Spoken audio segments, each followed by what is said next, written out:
This is so awkward. I'm trying to do the thumbnail. Hey guys, welcome back to my channel. Today we are talking about deodorant, everyone's favorite topic of conversation. But really, we all wear it, or most of us wear it, and the conventional stuff is full of some pretty gross chemicals. So it has things like parabens and phthalates and a lot of endocrine disrupting toxic material that you're putting basically next to your lymph nodes. And listen, if you're using the regular stuff and you're happy with it, do your thing. But I just wanted to give you an option if you want to use something a bit more natural and something that actually works. So I've tried a lot of the stuff that's available on the market, and some of them are pretty good. Some of them are really not good. So I find that I need baking soda in there for it to actually work. Otherwise, it's really just like oil and something that smells good, and it just isn't particularly effective. So I came up with my own version that I've been using for the last couple of years. So I posted this recipe on the blog a couple of years ago. I've been using it. I absolutely love it, but I wanted to give you guys some scent options.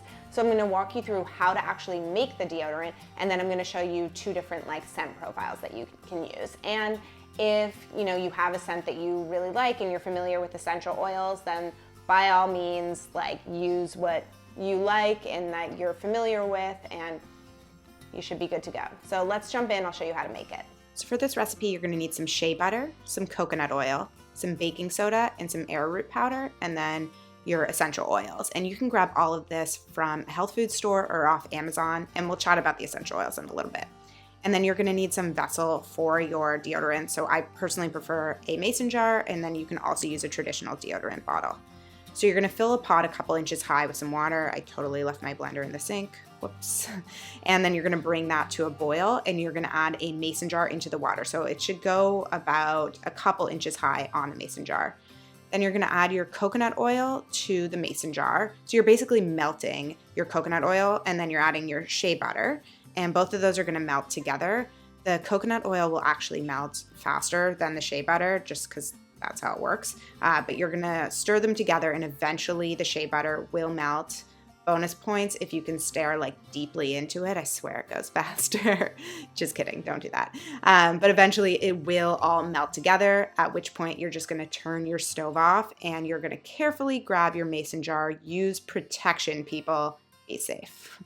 So remove your mason jar from the water, and it's time to add your other ingredients. So you're gonna add your baking soda, and then you're gonna add your arrowroot powder, and I always fill my arrowroot powder everywhere. I actually had to cut this scene a lot because of that. But then you're gonna stir them all together and make sure there's no clumps in there.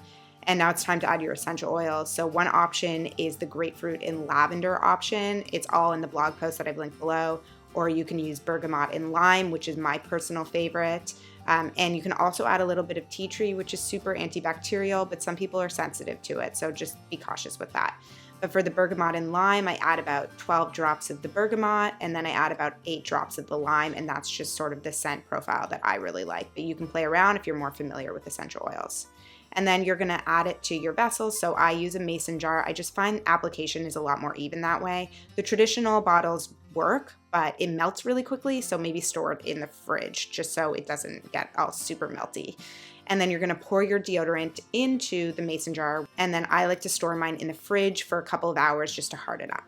After storing it in the fridge, just take it out to thaw and leave it at room temperature. Magic of television.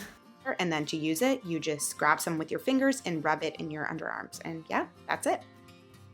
All right, guys, so that is how you make DIY deodorant. I promise you it works unless you're like really, really sweaty. I can't vouch for it because I'm not like a super sweaty person, but I work out and it works just fine for me. A couple tips if this is your first time using it, kind of ease in. Some people are a little bit sensitive to baking soda, so don't necessarily go full force on it right away. Maybe start like once a day and then twice a day. So just ease yourself into it. And also I find that I like to wait like a half an hour or so after like shaving, just because it's really, really sensitive after that, and it's best to just kind of let your skin breathe for a little while. So if you guys use this recipe, if you make it, make sure you let me know. Comment below telling me if you like it or what scents you guys use.